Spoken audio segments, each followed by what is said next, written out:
And shifting focus now, Starlink has got a license for SATCOM services in India. Elon Musk's Starlink has got license for SATCOM services in India. According to sources, Starlink is the third company to secure the license from Department of Telecommunication. DOT sources confirm that Starlink has indeed received a license and said they will be granted trial spectrum within 15 to 20 days of applying for it.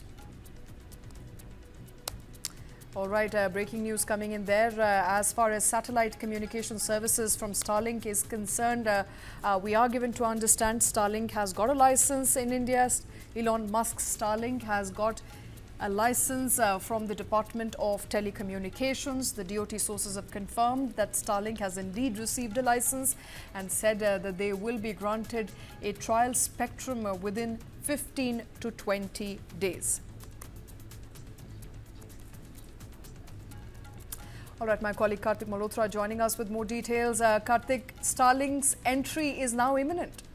Absolutely. Finally, I think that moment has come, Shweta, and this has been in the works for many months that we have been tracking this story. And finally, it seems that, yes, there is going to be one third player in India's highly consolidated telecom industry, it seems. From what we are understanding and reading right now, this allocation of broadband satellite internet in India is finally coming through, and Elon Musk, India becomes, among those 100 countries already that have Starlink services. Now India gets added to that list. I think if we understand the situation correctly, initially the plan of the government was to introduce Starlink and satellite broadband to just feed into remote areas, rural areas in the country, where regular telecom, the fixed line-based or the optical fiber-based internet was difficult and expensive to make available. But now it seems that that perhaps over time we will see Starlink coming in as a real contender to both Jio as well as Airtel.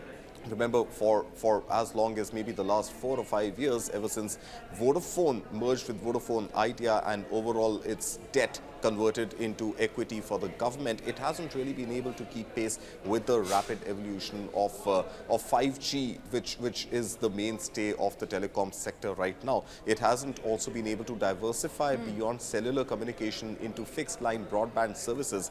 And it looks like now with Starlink coming, there are going to be these three major players: Bharti Airtel, Reliance Jio, and Elon Musk's SpaceX-operated Starlink, which will begin to now soon start offering services in India. All right. And I have to ask you, I think all eyes will also be on the price point that Starlink is likely to offer. What are we picking up as far as prices is concerned? A lot of news item there. It could be cheaper for India, given that it wants to really break grounds in India. Could that be something that Starlink could offer? Perhaps cheaper access to satellite internet?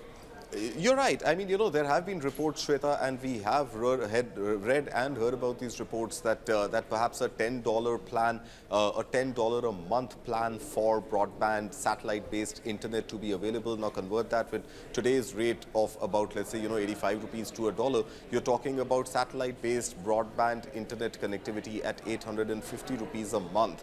But 850 rupees a month, technically, given India being the cheapest data provider as compared to all other countries in the world, may not really sit very well. So I think Elon Musk will have to, and the team at Starlink will have to see what are the best ways to convert more and more users to start using their service. Now, if you talk about the remote areas, yes, I mean, the fact is that if nothing is available and you're getting broadband internet at 850 rupees a month, if those figures are to be believed, sure, it's an option.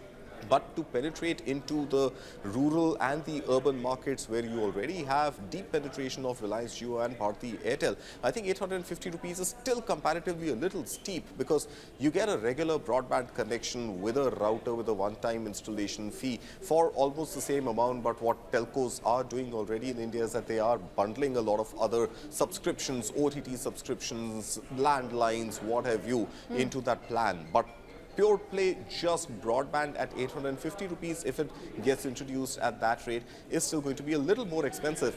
Now, the point is Elon Musk really looking at getting deep into every user in the country, being a potential target customer going forward? Or is the service going to be very, very focused on, let's say, just a few areas in the country where the need for satellite-based broadband connectivity is high?